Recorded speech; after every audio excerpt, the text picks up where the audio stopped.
Station sa Tanawan City, Batangas. Arestadong isang lalaki na ilegal na nagbebenta ng ibon na kung tawagin ay Java Sparrow na itinuturing na klase ng ibon na endangered species sa isinagawang bypass operation ng Talisay Maritime Law Enforcement Team katuwang ang Batangas Maritime Police Station. Mahaharap sa kasong paglabag sa Section 27 Paragraph E, illegal trading of wildlife, and Paragraph F, collecting, hunting, or possessing of wildlife, their byproducts and derivatives of Republic Act 9147 in relation to DENR Administrative Order Number 2019-09 at Section 6 of Republic Act 10175.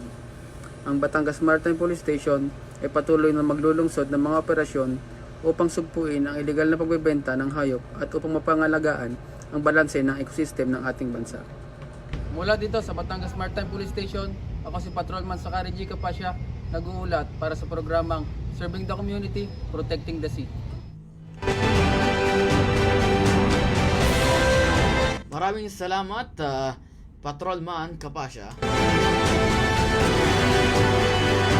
Samantala sa karagdagang pang mga balita at impormasyon.